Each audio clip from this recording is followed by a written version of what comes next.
రాజమౌళి గారు ఏకంగా హాలీవుడ్లో ప్రమోషన్ స్టార్ట్ చేసేశారు. ఈ ఇంటర్వ్యూలో చాలా ఇంపార్టెంట్ డీటెయిల్స్ బయటకు వచ్చేసాయి. రామాయణం ఎపిసోడ్ ఎంత ఉంటుందో చెప్పేశారు. స్టోరీలో కోర్ ఎమోషన్ చెప్పేశారు. కుంభా క్యారెక్టర్ వాడే చైర్ ఎలా పనిచేస్తుందో చెప్పేశారు. మూవీ డ్యూరేషన్ కూడా రివీల్ చేశారు. సెట్లో ఇన్సిడెంట్స్ కూడా బయటపెట్టారు. పాపం ఈ ఇంటర్వ్యూ చూస్తే రాజమౌళి గారు ఎలా రియాక్ట్ అవుతారో. ఈ ఇంటర్వ్యూలో ఇంకా చాలానే ఉన్నాయి. వీడియోలోకి వెళ్ళిపోదాం. ఈ ఇంటర్వ్యూ హాలీవుడ్ క్రియేటర్స్కి ఇచ్చింది. సో ఇందులో మనం చూసే అప్డేట్స్ నవంబర్ 2025 వరకు జరిగినవి. ఆ టైంకి 110 days షూట్ అయిందంట. అయితే ఈసారి మూవీలో ఇంపార్టెంట్ పోర్షన్స్ ముందే షూట్ చేసేసారంట. ఎందుకు అంటే విఎఫ్ఎక్స్ డిలే అవ్వకుండా రిలీజ్ టైంకి రెడీ అవుతాయని. మహేష్ బాబు గారు 1 year ప్రిపేర్ అయ్యారంట ఈ మూవీ కోసం. మహేష్ బాబు రన్నింగ్ స్టైల్ చాలా స్పెషల్. కానీ ఈసారి బాబు రన్నింగ్ టెక్నిక్ మార్చేశారంట. దానికోసం 6 months ట్రైనింగ్ తీసుకున్నారంట. కానీ అంత కష్టపడిన ఆ రన్నింగ్ షాట్స్ ఉండేది ఓన్లీ 2 shots అంట. అలాగే మన మహేష్ బాబు ఈ మూవీలో రాముడి రోల్ కూడా ప్లే చేస్తున్నారు. రాముడిలా చేయడం అందరి వల్ల కాదు. మనం మోడర్న్ డేస్ లో నడిచినట్టు నడవకూడదు. సో దానికంటూ స్పెషల్ గా పోస్టర్ కరెక్షన్ చేయాలన్నారు. 3 months కలరీ బయట నేర్చుకున్నారంట. అలాగే యూరోపియన్ స్టాట్యూస్ యొక్క పోస్టర్ చూసి దాన్ని రూమ్ అంతా images paste చేసుకున్నారంట Mahesh Babu. Phone wall paper కూడా అలాంటిదే పెట్టుకున్నారంట. అంత కష్టపడ్డాక మహేష్ బాబు గారు తన ఫస్ట్ షాట్ చూశాక చాలా హ్యాపీ ఫీల్ అయ్యారంట. ఆ ఒక్క షాట్ కోసం 6 months ట్రైనింగ్ చాలా వర్త్ అని ఫీల్ అయ్యారంట. ఈ సినిమా కోసం మహేష్ చాలా ఎఫర్ట్ పెడుతున్నారంట. ఒకసారి ఫారెన్ లో నడుస్తుంటే ఫారినర్స్ వింతగా చూస్తున్నారంట. బాబు క్యారెక్టర్ లోకి వెళ్లిపోయి తెలియకుండానే రాముడిలా నడిచేశారంట. ఆ తర్వాత వాళ్ళు వింతగా చూడడంతో నార్మల్ గా నడిచారని ఆ ఇన్సిడెంట్ ని షేర్ చేసుకున్నారు.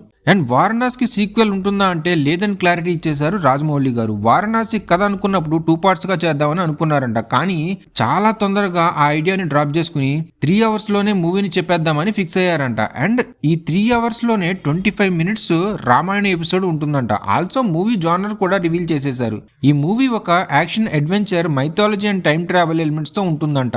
So Varanasi is complete 1 film. దీనికి సీక్వెల్స్ అంటూ ఏముండవు. అండ్ ఈ మూవీ యొక్క స్టోరీ లైన్ కూడా రివీల్ చేసేశారు. ప్రపంచాన్ని కంట్రోల్లోకి ఎలా తెచ్చుకోవాలని ఆలోచించే ఒక మాస్టర్ మైండ్ నుంచి వచ్చే ప్రమాదాన్ని నుంచి ప్రపంచాన్ని రుద్ర అనే క్యారెక్టర్ ఎలా కాపాడింది అనేదే ఈ స్టోరీ కథ. 7000 BCతో స్టార్ట్ అవుతుందంట. మళ్ళీ 2027 నుంచి 7000 BCకి ఎలా టైం ట్రావెల్ చేశారు అనేది ఇంట్రెస్టింగ్ గా రాసుకున్నారంట. ఏదో మిషన్ వెక్కి వెళ్ళినట్టు కాకుండా దానికంటూ స్పెషల్ లాజిక్స్ పెట్టుకున్నారంట. అది కూడా ఇండియన్ రూట్స్ నుంచే పెట్టారంట. అండ్ రాజమౌళి విలన్స్ గురించి చాలా స్పెషల్ గా మాట్లాడుకోవాలి. వారణాసిలో Prithviraj Sukumaran character evil master mind అంట. ఈ కుంభా క్యారెక్టర్ కోసం ఆయన్ని చైర్ కి లాక్ చేశారంట. మామూలుగా యాక్ట్ చేసినప్పుడు ఇన్వాలంటరీగా కాళ్ళు చేతులు కదులుతాయేమో అని చైర్ కి లాక్ చేశారంట. అండ్ ఈ కుంభా క్యారెక్టర్ కి చాలా పెద్ద మోనోలాగ్స్ కూడా ఉంటాయంట. కుంభా క్యారెక్టర్ అండ్ అవి చెప్తున్నప్పుడు ఫేస్ మీద ఫ్లైస్ అండ్ మస్కిటోస్ వాలాయంట. అలా కుంభా కదలకూడదు కదా అని సో పృథ్వీరాజ్ గారు ప్రే చేసేవారంట షాట్ కి ముందు. అండ్ ఆల్సో చైర్ గురించి కూడా ఇంట్రెస్టింగ్ విషయాలు రివీల్ చేశారు. ఈ చైర్ కుంభా క్యారెక్టర్ కి ఎక్స్టెండెడ్ లాంటిదంట. అండ్ ఈ చైర్ కి పోస్టర్ లో మనం చూసిన దానికన్నా ఎక్కువ ఇంపార్టెన్స్ ఉంటుందంట. ఈ wheel chair Kumbha character thoughts కి కనెక్టెడ్ అంట. మేబీ థాట్స్ తో చైర్ ని కంట్రోల్ చేస్తారేమో. మనం ఇప్పటి వరకు రాజమౌళి విలన్స్ ని చూసుకుంటే కొన్ని విలన్స్ ఫిజికల్లీ స్ట్రాంగ్ గా ఉంటే కొంతమంది మెంటల్ గా కూడా స్ట్రాంగ్ గా ఉంటారు. కానీ వారణాసిలో కుంభా మాత్రం ఫిజికల్లీ వీక్ ఉన్న మెంటల్ గా చాలా స్ట్రాంగ్ అంట. కుంభా చూడడానికి మాత్రమే వీక్ కానీ కుంభా చాలా డేంజర్ అని పృథ్వీ చెప్పారు. అండ్ ఈ కుంభ ఆలోచన వల్ల స్టోరీ మొత్తం ఇన్ఫ్లుయెన్స్ అవుతుందంట. సో ఓవరాల్ గా కుంభ అన్ప్రెడిక్టబుల్ క్యారెక్టర్ అని పృథ్వీరాజ్ చెప్పారు. ఇంకా రుద్ర క్యారెక్టర్ గురించి ఎక్కువ రివీల్ చేయలేదు కానీ ఫాదర్ అండ్ సన్ ఎమోషన్ ఉంటుందంట.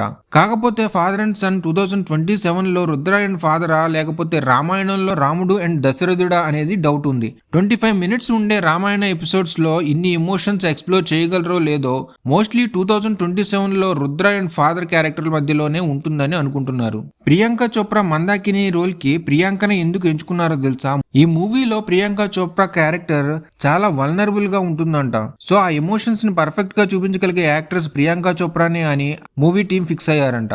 మందాకిని ఒక దొంగ క్యారెక్టర్ అంట. అయితే కిక్యాస్ ఉండబోతుందని అంటున్నారు. అండ్ పృథ్వీరాజ్ గారు క్లియర్ గా చెప్పారు characters and black and white ఉండవు అని, అందరూ గ్రే క్యారెక్టర్స్ ఉంటారు అని. సో ఇప్పుడు మందాకిని క్యారెక్టర్ గురించి వింటుంటే అది నిజమేనేమో అనిపిస్తుంది.